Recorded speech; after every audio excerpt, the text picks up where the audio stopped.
story you are about to see is true. The names have been changed to protect the innocent.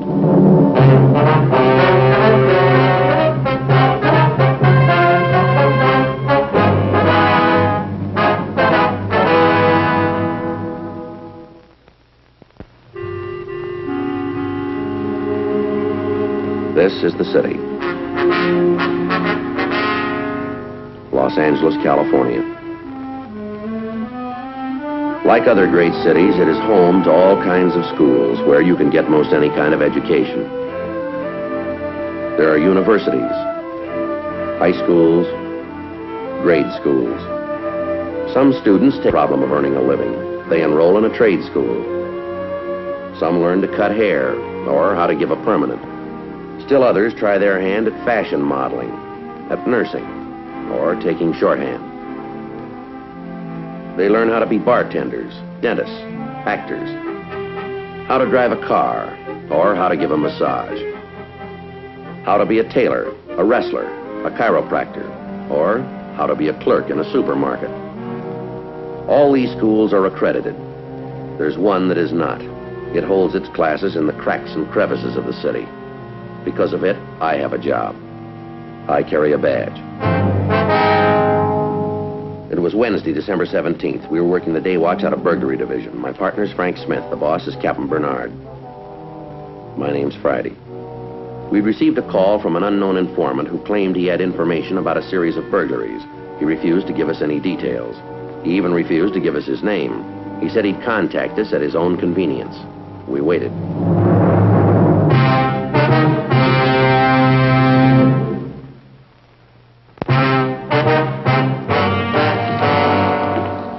Who's Lieutenant Friday? I am. Is there something I can do for you? I talked to you on the telephone before. I finally decided to come and talk to you. What was that name? I didn't give you any name. I told you I knew about some things that were stolen. Oh, yeah. I think I remember that call. Sit down. Thank you. I finally made up my mind it would be best to come in and talk to you. I want to do what's right. Could we have your name, please? Yeah. You can have it. Hovek. Hovek. Oskar Hovek. Huh. I know that's kind of a hard one to spell. It's Norwegian. I've figured out a way to change the spelling, but I haven't got around to it yet. H-O-V-E-J-G.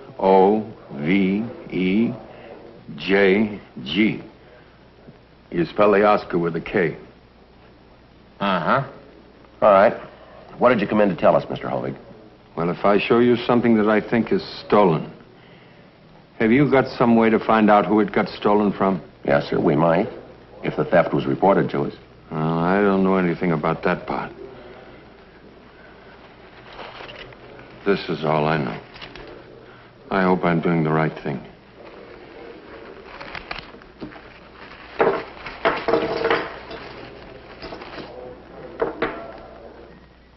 You think those are stolen? Is that it, Mr. Hovig? Well, maybe I'm wrong, but that's what I think. I guess you fellas can find out. The initials are EF. Why do you think they're stolen? Well, I just do, that's all. Where'd you get them? Well, I found it. Where'd you find it?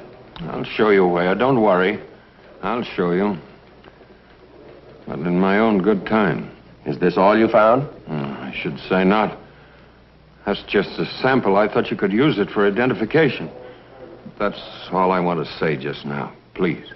All right, Frank, you want to check stolen property files, see if you can come up with a make? Yeah, sure.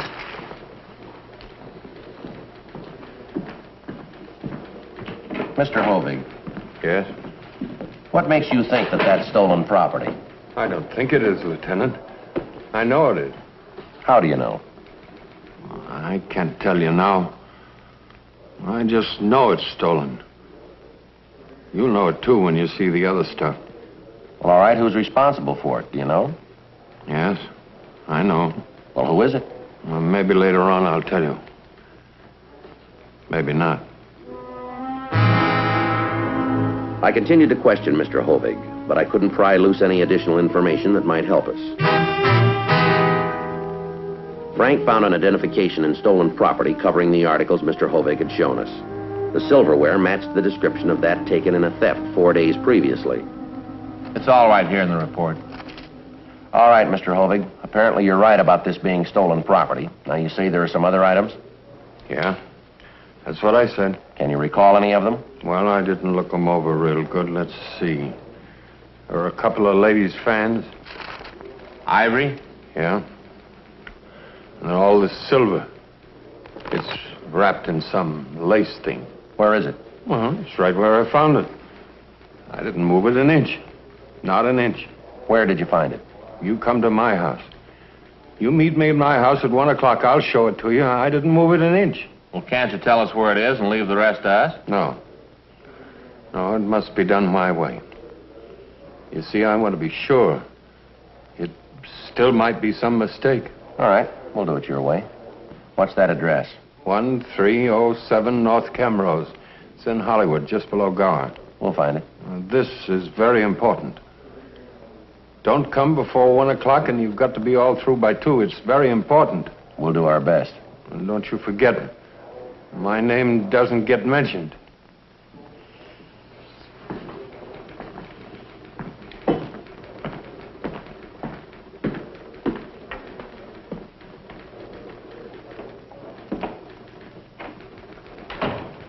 Well, we've worked some strange ones, but this is shaping up a real winner, isn't it? Yep, and it's getting stranger all the time. What do you mean by that? This theft report the victim filed. Listen to this. I insist that in the event of my property described above being recovered, that the police inform me first before giving out news of same to any newspaper or broadcasting station. Signed, Elma Face. Elma Face? How do you spell that? F-A-C-E. You don't suppose that's a real name? Oh, man, that's gotta be. Huh? Nobody could come up with an alias like that.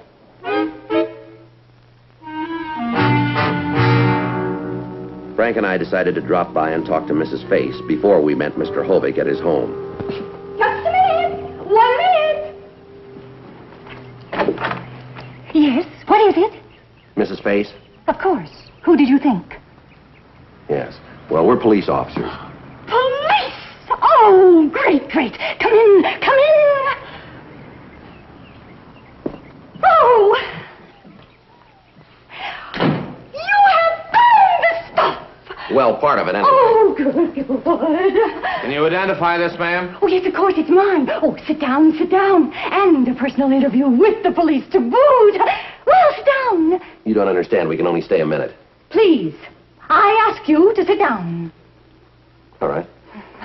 I just want to jot down a few notes. It won't take but a jiffy. Now, Mrs. Face, we'd like to ask you a few questions. Now, let's see. My notebook is here someplace. I keep thinking I should tidy up a bit, but it would just get messed up again, so what's the use? Oh, some of my very best thoughts are in here someplace. You know how writers are. And it would be such a shame. Do you know Tom Carlyle? What divisions do you work out of, ma'am? Oh, no. He was a very famous author. He wrote The French Revolution about 100 years ago. And guess what happened to his very first volume? Millions of words. A cleaning woman came into the room and threw them all away. Burned them all up. And when she was asked why she did it, do you know what she said? She said she thought the paper was just no good anymore because it had already been written on. Oh, dear, oh, here it is. Here it is. All right. Let's have it, men. Let's have it. We go to press tonight. Well, I'm afraid we can't give you a complete story yet, Mrs. Face. What do you mean? What in the world do you mean? Now, if anybody scoops me, it's going to be me, you understand? You've got the stuff. That's my silver spoon, and you've got the guy. So why shouldn't I get my own story? I am waiting for your answer. And don't forget, I can make this sound real bad if I feel like it. All we have is a lead. We haven't picked up the thief yet. We haven't recovered all of your property. Now, we should know more about it in an hour or so. Oh, that's the way it is, huh? Yes, ma'am, that's the way. Well, where did you get that spoon? From a man who claims that he found it. Where did he find it? Well, he hasn't told us yet. We're going to meet with him in a little while. Aha! You're going to have a rendezvous with him. Is that the idea? Yes, ma'am. A rendezvous. I'm going with you. I can, can't I? No, I'm afraid you can't. Then tell me this, Sam Spade. Where does this guy live? I'm afraid we can't tell you that either. What are you, anyway? Men of mystery? If you can't tell me anything, why are you here? Well, we'd like to ask you a few questions, if it's all right. All right, then. Shoot. We have your report. We thought you might remember some of the details. I didn't tell anything in that report. I didn't tell any lies, mind you. I just boiled it all down. I said that this box of stuff was stolen from my car. But I didn't say I saw the whole thing. You saw the theft, did you? Sure. What did you think? My eyes are open, Mr. Wide Open. You see, I moved in here last week with my girlfriend. Her name is Rose, and we call her Gypsy. I'm divorced, thank goodness. Oh, yes. Anyway, while we were moving in, I looked out of that window there, and I saw this guy carrying a box across the lawn. My box, my silver, my heart. Your heart. It stopped. When I saw him, I mean. Can you describe the thief for us? Well, not so it would help you much. I only saw him from the back, and he was bent over, lugging my silver away. I was going to rush out after him, but by the time I got outside, he was in his car and going. Well, now, can you remember anything about him that might help us? He was a tall, big man. Even bent over a bit, carrying that box, I could tell that. I was a bit upset, you understand, but I did notice something that might help you. Well, what was that? He threw a glove out of the window of his car. A glove? That's right. This one. Oh, just threw it out, you know. And there was an L in the license number, and the color of the car was green. Well, why didn't you put all of this in your report? I told you. I didn't want to get scooped. I wanted in my paper first. Now, that shouldn't be hard to understand. Well, just what paper do you write for? This one. The Southwest Record? It's a throwaway. I am the editor of this sheet, and don't call it a throwaway. It's a shopper's weekly. So you didn't want any other paper to print the story before you did. Is that it? That is what I keep telling you, man. And you haven't printed your story yet? No, siree. Not a single word of it. You know, on second thought, it might be a good idea for you to be with us when we have our meeting this afternoon. Fine, fine. When? 1 o'clock. Good. That'll give me time to change. Where shall I meet you? The address is 1307 North Camrose. 1307. I'll be there. Oh, say, in case I have to ask, what's your name? Joe Friday. Friday. Friday? Oh, that's a funny name. Yes, I guess it is, Mrs. Face.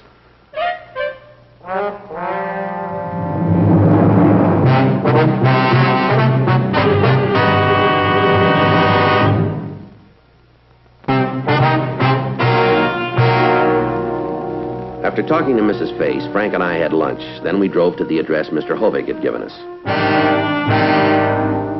We followed him into the garage at the rear of his home. There, in that box. It's right where I found it. I didn't move it 1 inch. Now, you think everything in that box is stolen property, do you? Well, I don't know for sure. I don't think so. But in this carton, that's where I found the silver that I gave to you. Uh-huh.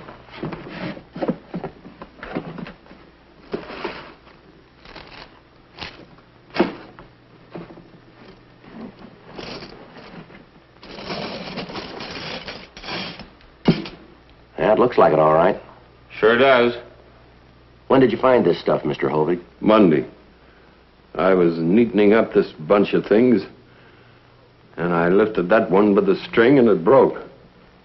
It turned over, and a piece of silver fell out.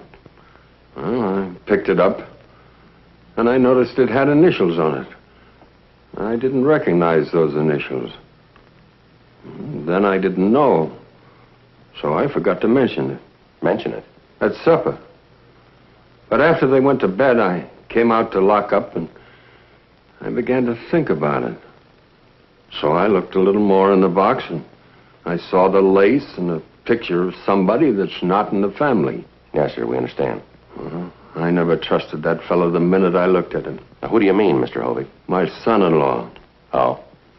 My own son-in-law. You think he might know something about this, do you? Oh, I'm not accusing him. That's up to you fellas to accuse him. I'm only trying to do what's right. And when you tell my daughter you leave me out of it, that's the whole idea.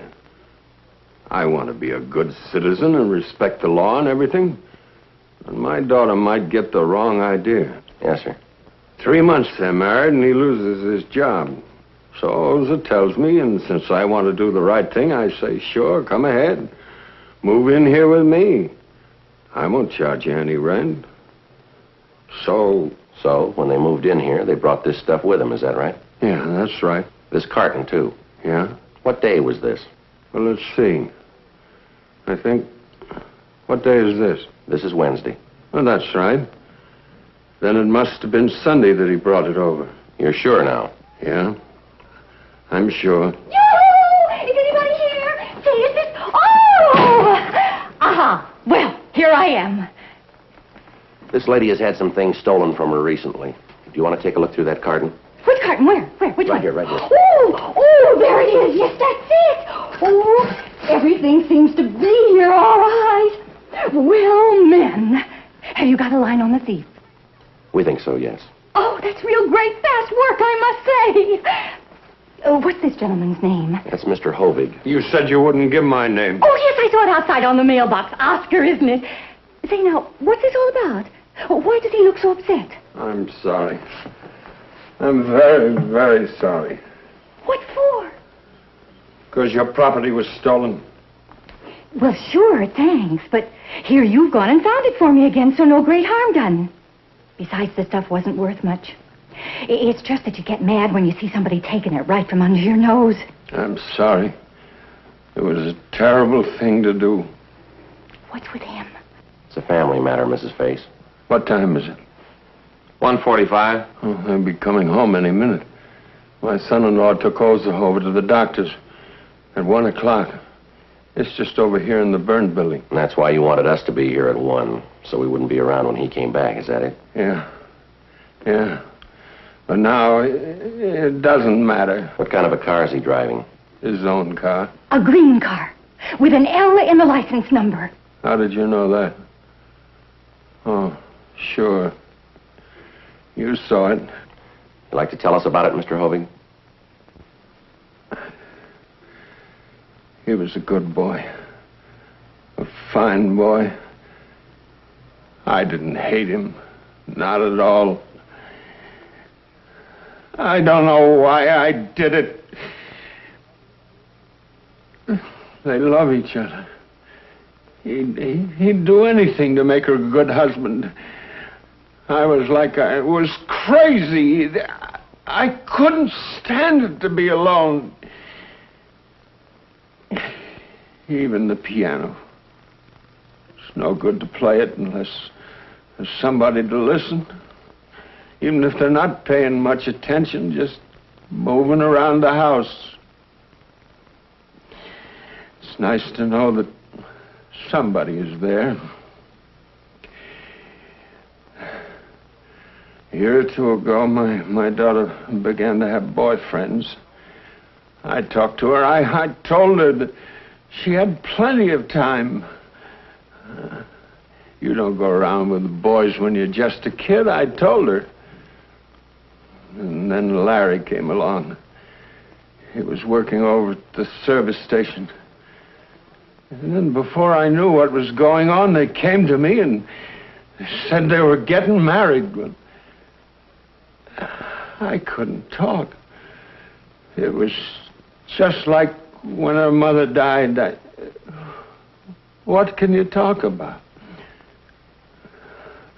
On the night they got married, it's strange. It wasn't so bad. We had some drinks, and after a while, I got asleep. But then next morning, and every morning of every day since then, what's the use of even getting out of bed? Who cares whether you're up or not? About 10 days ago, Larry lost his job. It wasn't his fault. The boss over at the service station gave the job to his cousin or somebody, and so they came back here to live with me, and Larry said he'd help pay for the groceries and so on. Well, I didn't want his money. They moved their things over here and they stored them in the garage, is that right? Yeah. After they went to bed, I came out and I just stood here looking at those things. And the next morning, I felt terrible. Worse than before. They weren't here. Then I remembered that I told them they could have the station wagon, and they were going out to the beach with another couple. And I really didn't care. I was feeling sorry for myself, and them going off and taking my station wagon. You know? Yes, sir, I think so. Well, you know the rest. We'd like to have you tell us anyway, Mr. Hovig. Well, I had a music lesson over in Selma. And afterwards, I just sat in the car, his broken down old one, the green one. And then I saw this lady and another one unloading their car down the street. Cartons and things, and they reminded me of the ones in the garage. I thought if I grabbed one and put it with Larry's and then tell the police, they'll say Larry's a thief. Even if anybody saw me, it didn't matter. It was Larry's car. They'd blame him. That's why you threw that glove out of the car, is that it? Yes. How could I do such a thing? I never did anything so wrong. Never. Well, I certainly want to thank you, Mr. Hovig, for helping me carry this stuff of mine over. It was real neighborly. Now, if you'll help me put it in my car, I think I can take it from there. Lady, you heard what I said. I told you everything. Told me what? I don't think I know what you're talking about. Well, I told you. Rubbish. Haven't the faintest idea what you're talking about. Lieutenant Friday, why don't you and your partner just chase along? We don't need you anymore that I can see. No, I'm afraid you don't understand, Mrs. Face. You keep out of this, Friday. This now is something personal between Mr. Hovig and myself. I'm sorry, Mrs. Face. It's a police matter now. We'll have to take Mr. Hovig downtown. Now, you just hold on a minute. You know as well as I do that he didn't commit any crime. You heard his story. You can't arrest a man just because he loves his daughter. I'm afraid that was the trouble. What do you mean by that? Maybe he loved her too much.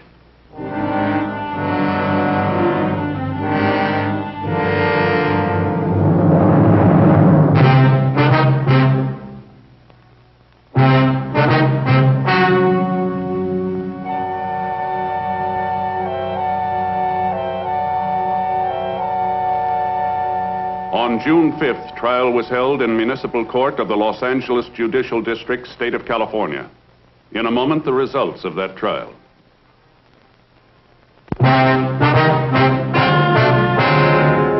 The suspect pled guilty to the charge of petty theft, 1 count. Petty theft is punishable by a fine not to exceed $500, or by imprisonment in the county jail for a period of not more than 6 months, or both such fine and imprisonment.